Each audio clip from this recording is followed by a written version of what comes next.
BBA, BCA, BCom computer కోర్సులో 100% placement లభించే ఏకైక డిగ్రీ కాలేజ్ కూకట్పల్లిలోని i3 డిగ్రీ కాలేజ్ 8367215215. ఉగాది పర్వదినం ఈ రోజు మనం అవలంబించాల్సిన విధి విధానాలు ఎప్పుడూ చెప్పుకుంటూనే ఉంటాం ప్రతి సంవత్సరం కూడాను. మరి ఈ సంవత్సరం అందరికీ బాగుండాలని మనస్ఫూర్తిగా కోరుకుంటూ ఈ రోజు విధానంలోకి ఒక్కసారి వెళ్దామండి. మామూలుగా కాల గణనం ఎలా చేయబడుతుంది మనకి? సంవత్సరాలకి పేర్లున్నాయి, నెలలకి పేర్లున్నాయి, రోజులకి కూడా పేర్లున్నాయి. మరి ఇవి కాకుండా కార్తెలు ఉన్నాయి, ఎన్నో రకాలు ఉన్నాయి కదా. అవును. అయితే దాని ప్రకారంగా మనకి కాలాన్ని విభజించి ఆ విభజించిన కాలంలో ఇది ప్రత్యేకమైన రోజు, ఈ రోజున ఈ విధానాన్ని అవలంబించాలని హిందూ ధర్మశాస్త్రం మనకి ఎప్పటి నుంచో బోధించి ఉంది. భారతీయులంతా కూడా దీన్ని పాటిస్తారు. అయితే దక్షిణాది వారిది ఒక రకమైన సాంప్రదాయం, ఉత్తరాది వారిది ఒక రకమైన సాంప్రదాయం. అవునండి. ఈ మనం పాటించే ఉగాది మనలాగా మహారాష్ట్రియన్స్ కూడా, మరాఠీ వాళ్ళు కూడా పాటిస్తారట. గుడి పాడవా అంటారు. మనం ఉగాది పండగగా జరుపుకుంటాం. అవును.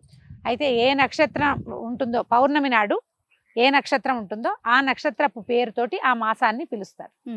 అట్లా మనకి చైత్ర మాసం చిత్తా నక్షత్రంతో ఉంటాడు చంద్రుడు, అందుకని దీన్ని చైత్రం అన్నారు.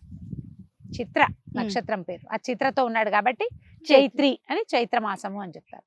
ఈ చైత్ర మాసం మనకి దీంతో పాటు ఏం చేశారు, నెలలతో పాటు ఋతువులు నిర్ణయించారు. 6 ఋతువులు, 2 నెలలు ఒక ఋతువు కింద. ఈ మొట్టమొదటిగా ఇప్పుడు సంవత్సరం మొదలవబోతున్న ఈ మధుమాధవ మాసాలని వసంత ఋతువుగా చెప్తారు. వసంత ఋతువు రాగానే మొన్నటి దాకా ఉన్నది వేరు, మొన్నటి దాకా ఏముంది ఫాల్గుణ మాసాలు ఉన్నాయి, ఋతువు వెళ్ళిపోయింది. ఇక్కడి నుంచి ఏంటంటే ఇది వరకు చెట్లు చిగురించటము, శోభాయమానం కావటం, మామిడి పూయటము, వేప పూయటము కనపడేవి మనకి. ఋతువులు పైకి కిందకి ఎగుడు దిగుడు అయిపోతున్నాయి చూడు.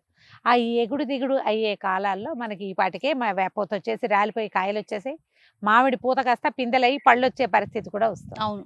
మనకి ఋతువుల్లో స్పీడ్ అంటే మన అట్మాస్ఫియర్లో వస్తున్న రకరకాల మార్పులతోటి ఋతువుల్లో చిన్న చిన్న భేదాలు ఉన్నా కూడా ఖచ్చితంగా చైత్రమాసపు మొదటి రోజునే మనం ఉగాది పండుగగా జరుపుకుంటాం. అవునండి. అయితే ఈ ఉగాది రోజునే విక్రమార్కుడు రాజ్యాన్ని జయించాడని, ఆయన పట్టాభిషిక్తుడయ్యాడని, ఆయన తర్వాత 2000 సంవత్సరాలకు వచ్చిన శాలివాహన శకం అని చెప్పుకుంటాం కదా, ఆయన కూడా మూర్ధాభిషేకం ఈ రోజున జరిగిందని, యుద్ధానంతరము కురుక్షేత్ర యుద్ధానంతరము ధర్మరాజు ఈ రోజునే పట్టాభిషేకం చేసుకున్నాడని చెప్తారు. అంటే చైత్రమాసపు తొలి రోజున పాడ్యమి నాడు చేసుకున్నాడు, ఈ రోజున రాజ్యాభిషేకం జరిగింది. ఇలా ఇన్ని ప్రత్యేకమైనవి ఉండటం వల్ల ఈ రోజుని మనం ప్రత్యేకంగా జరుపుకుంటాం. ఉగాది పండుగ అంటే మనకి సంవత్సరాది లాగా, అంటే ఏమంటాం మనం, న్యూ ఇయర్ ఫస్ట్, కొత్త సంవత్సరం జనవరి 1 లాగా. జనవరి 1 అంటే ఏ ఋతువుల్లో మార్పులు వ్యవహారాలు ఏమి ఉండవు, ఊరికే డేట్ మారుతుంది, మంత్ మారుతుంది. అవును. ఇప్పుడు ఋతువు మారిపోతుంది. మనం పొద్దున్నే పూజ చేసుకోవాలంటే చెప్పుకుంటాం కదా, ఈ సంవత్సరంలో ఈ యుగంలో ఇది దక్షిణాయనే వర్ష ఋతువు అని ఋతువుల పేర్లు చెప్పుకుంటాం. దాంట్లో ఋతువు పేరు మార్చేసుకోవాలి ఖచ్చితంగా. ఇది వసంత ఋతువు, చైత్రమాస శుక్ల పాడ్యమి నాడు ఈ పండగని జరుపుకుంటాం. అయితే ఈ పండగ దీనికి ఏమి కులమత విచక్షణ లేదు, ఎవరికైనా ఇది పండుగే. ఓకే. ఈ పండుగ మొదటి రోజున, సంవత్సరంలో మొదటి రోజున ఏది బాగా చేస్తే, ఏది చేస్తే అదే సంవత్సరం అంతా అట్లా ఉంటుందని, అందుకని పిల్లల్ని కాసేపు చదువుకోండి అని, కులాసాగా ఉండండి అండి, కోట్లాడుకోవద్దు, చక్కగా శుభ్రంగా చేసుకుని తినండి అని చెప్తారు. ఒక్కొక్క ప్రాంతాల్లో ఒక్కొక్క రకమైన ఆచారం ఉంటుంది. ఒక్కొక్క ప్రాంతాల్లో ఏం చేస్తారు, అమ్మవారి ఆరాధన చేస్తారు ఉగాది రోజు. ఉగాది రోజున ఇప్పుడు చూడు, భగవంతుడిగా మనం పూజించేటువంటి భూమి మీద నడిచిన దేవుడు రామచంద్రుడు, ఆయన పుట్టినరోజుకి 10 రోజుల ముందు నుంచి మనం ఇది మొదలు పెడతాం. అవును. ఈ చైత్ర శుద్ధ పాడ్యమి నుంచి చైత్ర శుద్ధ నవమి దాకా ఈ 9 రోజుల్ని మనం వసంత నవరాత్రులుగా జరుపుకుంటాం. నవరాత్రులలో మొదటి రోజు మనకి తొలి పండుగ రోజు. ఇక్కడ నుంచి మన పండగలు మొదలు. ఈ 9 రోజులు రాముల వారిని తలుచుకుంటూ ఈ రోజున పసుపు కొడతారు, ఈ రోజునే ఇంట్లో బాచకాలు అవి తయారు చేయటం మొదలు పెడతారు, మన మామిడికాకు తోరణాలు కట్టుకుంటారు, పండుగ వాతావరణం మొదలవుతుంది. శ్రీరామనవమి పెండాల్స్ వేస్తారు, ఇవాళ నుంచి మొదలు పెడతారు. ఇక్కడి నుంచి ఆయన పుట్టినరోజు పండుగ, అక్కడి నుంచి మనం పెళ్లి వేడుక చేసుకుంటాం, తెలుగు వారికి అలవాటు కాబట్టి ఆయన వివాహ పరిణయ వేడుక వరకు విశేషంగా ఏర్పాట్లు చేస్తారు. ఈ 9 రోజులు శ్రీరామనవమి కోసం చేసే ఏర్పాట్లతో పాటు అమ్మవారి నవరాత్రులుగా భావించి కూడా విశేషంగా అమ్మవారిని కూడా సేవించుకోవచ్చు, విశేషంగా చేసుకోవచ్చు. అయితే ఈ తొలి రోజున ఏం చెయ్యొచ్చు, ఎవరైనా సరే అభ్యంగనం ఇంపార్టెంట్. నెత్తికి నూనె రాసుకోవటం, ఒంటికి నువ్వుల నూనె రాసుకోవటం, నువ్వుల నూనె శ్రేష్టం. పొద్దున్నే తలంటి పోసుకోవటం, సూర్యోదయంతో పాటే లేచి స్నానం చేసుకోవటం, తర్వాత ఉగాది పచ్చడి ఆ వీడియో చేసి చూపించాం కదా. ఎవరెవరి మీ అలవాట్లను బట్టి ఎవరైనా 6 పదార్థాలే ముందు వెనక, 1, 2 ఎక్కువ తక్కువగా ఆవిడ వేపూత పచ్చడి చేసుకోవటం, వేప పూతని తీసుకోవటం. మనం ఏం చేస్తామంటే ఇది ఆరోగ్య మాసం అని చెప్తారు. ఇక్కడి అవును. నుంచి ఏంటంటే ఆరోగ్యానికి అవసరమైన విధి విధానాన్ని అవలంబించడం ఈ రోజు నుంచి మొదలు పెడతాం. మనం ఇప్పటిదాకా పానకం తాగల, అవును. ఈ రోజు నుంచి స్టార్ట్. ఆహా.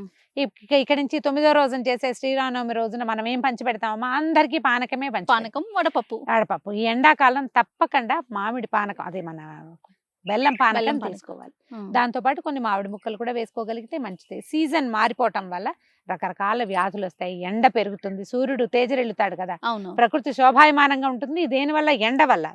క్రమంగా ఏమవుతుంది, ఎండ వేడెక్కిపోతుంది. ఇవాళ ఉన్న ఎండ చూడు, నువ్వు 9 రోజుల తర్వాత రాముల వారి పుట్టినరోజు నాటికి మాడిపోతుంది ఎండ, అవును. చెమటలు అందుకే కదా దిగ్గారిపోతుంది. రమ్మగారు చలువు పందిర్లు వేస్తారు. అందుకే పందిళ్ళు వేసుకుంటాము. అయితే ఈ మా పానకం పుచ్చుకోవటము అలాంటిది ఇవాళ నుంచి స్టార్ట్ చేసుకోవచ్చు. ఆ చెరుకు రసాలు తాగటం, చెరుకు ముక్కలు ఇంట్లో తెచ్చి పెట్టుకోవటం, వేపపూత వాకిళ్లలో కట్టడం, మామిడాకులు కట్టుకోవటం, వీటన్నిటితో ఏంటంటే ఈ కాలంలో ఈ సీజన్ మార్పిడి వల్ల రాగలిగే రకరకాల అనారోగ్యాల్ని బయటికి తోసేయటానికి, మన ఇంట్లోకి రానివ్వకుండా చేయటం కోసం ఆయుర్వేదాన్ని మేళవించినటువంటి హిందుత్వ విధానాలు. ఇందులో మత ప్రస్తావన లేదు, మన వాళ్ళు ఏర్పరిచి పెట్టారు. కానీ మనకి సంబంధించింది కాదు, ఇది సార్వజనీనమైన వ్యవహారం. ఎవరికైనా ఆరోగ్యమే కదా, ఎవరిదైనా ఆరోగ్యమే కదా. ఎవరైనా మామిడాకులు కట్టుకోవచ్చు, అది మత విధానంగా భావించకూడదు. ఎందుకంటే ప్లెంటీ ఆఫ్ ఆక్సిజన్ ఇచ్చే లక్షణం మామిడిలో ఉంది. అది కోసిన తర్వాత చాలా గంటల పాటు ఏ ఆకైనా కోయగానే దాని జీవం కోల్పోతుంది. అవునవును. మామిడికి ఆ లక్షణాలు లేదు. ఎండేదాకా, పూర్తిగా ఎండిపోయేదాకా దాంట్లో నుంచి ఆక్సిజన్ వస్తూనే ఉంటుంది. అవును. తర్వాత సూక్ష్మ క్రిములను అడ్డుకునే గుణం ఉంటుంది దానికి. దీంతో పాటు మనం ఏం చేస్తాం, ఈ రోజున వేపరొడ్డ కూడా కొంచెం 4-6 వేపాకులు, వేపరెమ్మలు కూడా తెచ్చి గుమ్మాలు కట్టుకుంటే ఈ అమ్మవారు ఏమైనా సూక్ష్మ క్రిములు అవి లేకుండా ఉంటే, సూక్ష్మ క్రిముల వల్ల రాగలిగే సమస్యల్ని మనం ఇదివరకే చూసాం కదా, 3-4 ఏళ్ల క్రితం. వాటిలో నుంచి బయటకు వచ్చేసాం మనం. కానీ ఈ జాగ్రత్త ఏనాటిది? వేల సంవత్సరాల నాటి నుంచే మనకి ఈ పద్ధతి ఉంది. ఈ పద్ధతిని పాటించండి. వాకిట్లో మామిడి తోరణాలు కట్టుకోవటం, కొన్ని వేప కొమ్మల్ని కట్టుకోవటం, ఈ వేప పూతతోటి పచ్చడి చేసుకోవటం. వేప పూత ఎక్స్ట్రా ఉంటే పారైపోకండి, వాటిని చక్కగా ఆరనివ్వండి. ఏ డైనింగ్ టేబుల్ మీదో ఏ గట్టు మీదో పోసి పక్కన పెడితే, ఓ పేపర్ మీద వేసి పెట్టారంటే తడి పీల్చేస్తుంది, పొడైపోతుంది కదా. అది 1-2 నెలలకి ఒకసారి దాన్ని కొంచెం నేతిలో వేయించి అన్నంలో వేసుకుని తింటే పొట్టలో ఉండేటువంటి పారాసైట్స్ పోతాయి. ఓకే. పొట్టలో పారాసైట్స్ ఎత్తాయి పిల్లలకి, పెద్దవాళ్ళకి కూడా. వేప పూత తినాలి. చిన్న లేత మామిడి చిగుళ్ళు, మా వైపు ఏం చేస్తామంటే మేము మామిడి చిగుళ్ళని కొంచెం వేప చిగుళ్ళు, మామిడి చిగుళ్ళు కూడా చేయొచ్చు, కొద్దిగా బెల్లం వేసి దంచి చిన్న చిన్న ఉండలు కట్టి వేసుకుంటాం. పొట్టలో ప్రాబ్లమ్స్ తగ్గుతాయి దాంతో. ఇప్పుడు ఈ సీజనల్ గా వచ్చే చాలా సమస్యలకి అది సమాధానంగా ఉంటుంది.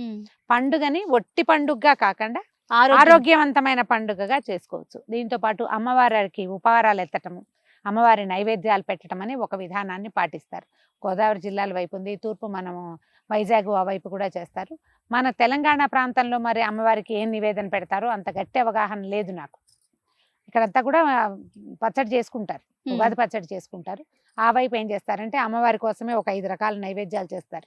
గారెలు, బూర్లు, పాయసము, పులిహోర, పొంగు బూరెలు లాంటివి చేసి, అన్నం, పప్పు, కూర, కలగూర ఒకటి చేస్తారు. అవన్నిటిని 2 అరిటాకుల్లో వేసి పెట్టి నివేదన చేస్తారు. మా వైపు అయితే చాకలికి ఇస్తారు ఒక ఆకుని, రెండో ఆకు మనం ఇంట్లో ప్రసాదంగా పుచ్చుకోవచ్చు. మన అలవాటు బట్టి అమ్మవారికి ఉపహారాలు ఎత్తటం అంటారు. అన్ని రకాల పదార్థాలు చేసి అమ్మకి చూపించడం. ఇది మళ్ళీ ప్రత్యేకంగా మన ఇంట్లో అమ్మవారే ఉండక్కర్లా, గోడకి వేస్తా గుండ్రంగా పసుపు రాసి ఒక 3 కుంకుమ బొట్లు పెడతాం ఇట్లా అడ్డంగా. 1, 2, 3, 4 కుంకుమ బొట్లు చుక్కలు, 3 అడ్డచారలు పెట్టంగానే మనకు ఒక దైవీ భావన వస్తుంది. అంతే. అక్కడ నివేదన చేసినా చాలు. ఇంట్లో అమ్మవారిని ఉండాల్సిన అవసరం ఏం లేదు. కొంతమంది దగ్గర గుండ్రాయి గౌరీదేవి ఉంటుంది, అక్కడైనా నివేదన చేసుకోవచ్చు, చేసి ఇవ్వచ్చు. ఒకవేళ మనకు అది అలవాటు లేదనుకోండి, మామూలుగా మనం ఎలాగో పండక్కి పెట్టుకుంటాము, గారెలు, బూర్లు, పాయసం, పులిహోర, దద్దోజనం ఇవన్నీ చేసుకుంటాం కదా, స్నేహితులతోటి పంచుకోండి. ఈ రోజున ప్రత్యేకంగా చేయవలసింది ఏంటంటే, 1 నింబకుసుమ భక్షణ అంటే వేపపూత తినడం, తర్వాత సాయంకాలం మన ఉగాది పంచాంగ శ్రవణం. పంచాంగ శ్రవణం ప్రత్యేకంగా ఈ పండగకి ఏం చెప్తారంటే, ఒక్కసారి గడిచిన సంవత్సరం ఎలా ఉందో జ్ఞాపకం చేసుకుని ఆ ఇబ్బందుల్ని ఈ సంవత్సరం రాకుండా ఉండాలన్న ఒక ఆశావహ దృక్పథంతో మనం పంచాంగ శ్రవణం చేయాలి. పంచాంగ శ్రవణం చేస్తే ఏంటంటే, పంచాంగం 5 అంగాలు ఉన్నాయి కదా, తిథివార నక్షత్రాలు, తిథివారము, నక్షత్రము, కరణము, యోగము, ఈ 5టిని కలిపి పంచాంగం అంటారు. ఇందులో ఏమున్నాయి, మనకి మన రోజు ఎలా ఉంటుందో నిర్ధారించబడుతుంది. రాబోయే నెలల్లో మనకి ఏ ఇబ్బందులు రావచ్చో అది. దీంతో పాటుగా ఇంకో ప్రత్యేకమైన విషయం ఏంటంటే, మనకి ఆహారం ఇచ్చేటువంటి పంటల్ని ఏ కార్తెల్లో పెట్టాలి. కార్తెలు నిర్ణయించబడతాయి కదా. అవునవును. సూర్యుడున్న నక్షత్రాన్ని బట్టి కార్తెలు నిర్ణయించబడతాయి. ఉమ్, చంద్రుడున్న నక్షత్రాన్ని బట్టి మాసాల నేమ్స్ పేర్లు అలా వచ్చినాయి కదా. ఈ కార్తెల ప్రకారం మనకి ఆహారాన్ని ఇచ్చేటువంటి ఈ కార్తెలు మరింత ఆరోగ్యవంతమైన కార్తెలుగా ఉండటం కోసం నమస్కారం చేసుకోవటం. మనం అవన్నీ వింటున్నాం అనుకో, ఈ సంవత్సరం ఇవి బాగుంటాయి అంటే ఒక సంతోషం వస్తుంది. అవును అవును. ఆ సంతోషం వల్ల మనకి కలగబోయే ఇబ్బందులు ఏమైనా ఉంటే అవి కొంచెం ఏమన్నా పరిహారాలు ఉంటే చేసుకోవటానికి కూడా అవకాశం ఉంటుంది. ఏడాది ఈ ఇబ్బందులు రాబోతాయి, దీనికి ఈ దేవాలయాలకు వెళ్ళాలి, అవన్నీ ఆలోచించుకుంటాం కదా. ప్రాబ్లమ్స్ వస్తాయి, ఎక్కువగా గుళ్ళకి వెళ్దాం, ఏమైనా ప్రాబ్లమ్స్ వస్తాయి అన్నదానం చేద్దాం, ప్రాబ్లమ్స్ వస్తాయి జాగ్రత్తగా ఉందాం, ఎన్ని రకాలు ఆలోచిస్తాం. అవును. ఈ అన్ని ఆలోచనలకి ఈ రోజే ఆధారంగా ఉంటుంది. దీనికి ప్రత్యేకంగా వాళ్ళు ఏదో చదువుతారు, అది మనకు అర్థం కాకపోయినా మనది మనం చదువుకోగలుగుతాం కదా. ఉమ్, తర్వాత టీవీలలో వస్తాయి, సోషల్ మీడియా అంతా కోడైకి వస్తూ ఉంటుంది. అవును. ఎక్కడో ఒక చోట నుంచి చక్కగా ఇంటిల్ పది ప్రశాంతంగా కూర్చుని వినండి. ఉగాది పండగని ప్రశాంతంగా జరుపుకోండి. ఏ రకమైన కొట్లాటలు గొడవలు పడద్దు. సంవత్సరపు తొలి రోజున, అది కూడా చాలా ప్రత్యేకమైన ఖగోళ శాస్త్రం ప్రకారం ఇది చాలా ముఖ్యమైన రోజు. అవును. ఈ రోజున మనం మన చుట్టూతా ఉన్నటువంటి వాతావరణాన్ని పాడు చేసుకోవద్దు. సాధ్యమైనంత పాజిటివ్గా, హెల్దీగా, సంతోషకరంగా, ఆహ్లాదభరితంగా ఉంచుకుంటే ఇదే ఆహ్లాదం క్యారీ ఫార్వర్డ్ అవుతుంది కదా, Yes. సంవత్సరం అంతా ముందుకెళ్తుంది. అలా ముందుకు తీసుకెళ్ళండి ఉగాది పండుగని. తప్పకుండా రమ్మగారు. మరొకసారి ఉగాది శుభాకాంక్షలు. మరొకసారి సుమన్ టీవీ ప్రేక్షకులందరికీ ఉగాది శుభాకాంక్షలు.